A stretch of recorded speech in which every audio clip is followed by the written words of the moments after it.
Located in the heart of Silicon Valley, Stanford University is recognized as one of the world's leading research and teaching institutions.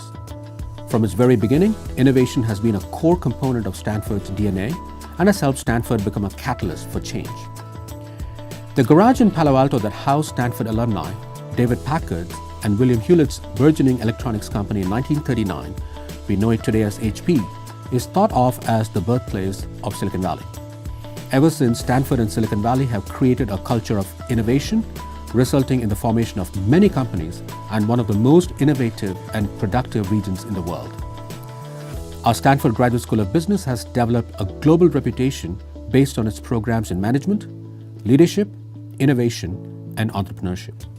Our programs engage world-class faculty, alumni, industry professionals, global executives, and the broader world community.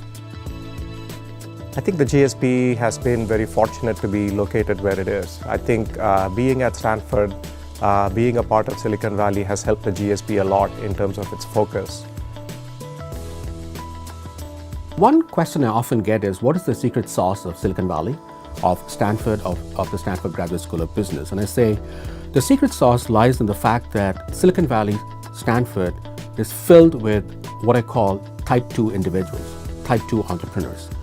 So what do I mean by that? A type 1 is a mindset where there's a fear of making a mistake, there's a fear of failure. Whereas a type 2 mindset, which is what prevails here in Silicon Valley and at Stanford, is not a fear of failure, but a fear of missing out on opportunities, which is very, very important when it comes to entrepreneurship. It's the ability to bring together knowledge from many different disciplines and to bring them together to find a particular solution to a problem that's eluded people in the past. Some of the most important characteristics of an entrepreneur include tenacity. And I believe this is really important because most ideas actually never make it past the idea stage.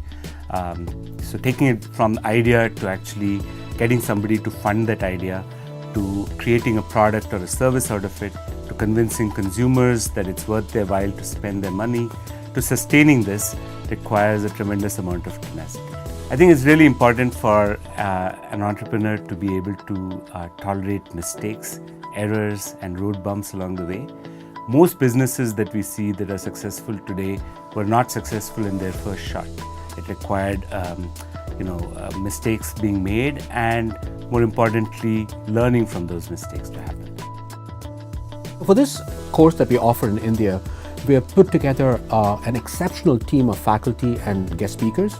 The faculty will be on the ground in India during this course, and the guest speakers will also be on the ground during this course.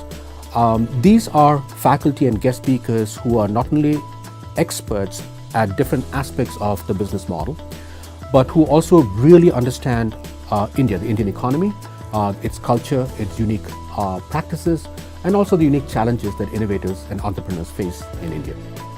The course run by Stanford in Goa was an experience of a lifetime. We got to learn a lot of stuff which was really helpful to us in formulating how we would actually take our business forward. And this particular experience is something which an innovator typically does not get elsewhere. I was just an innovator, so I had no idea how to go with commercialization. I had no idea what to do with the pricing and market and whatnot.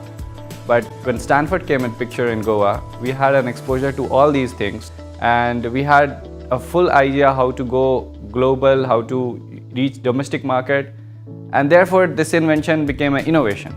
So that's a very big role that Stanford played in all our lives. Although I did MBA earlier, but it really helped that 1 week course. We talked about different things like an IP, innovation part of it, the marketing strategy, the pricing strategy, how should we launch the product and different aspects of it.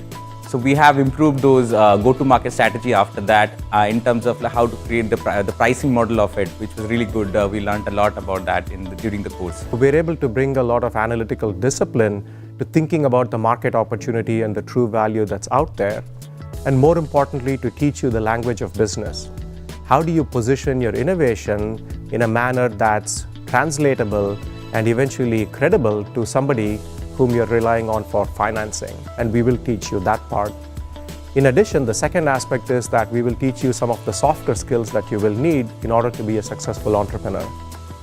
Being a successful entrepreneur is not just about having ideas, it's about being able to persuade people of your idea and being able to put together a team that can work together to fulfill that idea. Those soft skills in combination with the analytical skills that I mentioned to you together are going to turn you from a successful scientist into a successful innovator and eventually a successful entrepreneur who's going to add to the value of the country. India needs to create roughly 10 million jobs every year for the next couple of decades. There's a large number of young people entering the economy with ambition, with aspirations. And in order to harness all the energy and the creativity and the drive that they bring, entrepreneurship is the key. This is what will create those jobs, lift the economy, improve the standard of living of people, and fulfill the aspirations of all the young people that India has.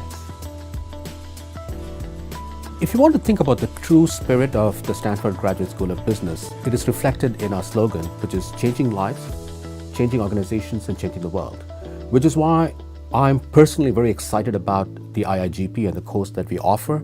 And that's the reason why Stanford is in India, trying to foster innovation and entrepreneurship on the ground so that we have a huge impact and make a difference to the Indian economy.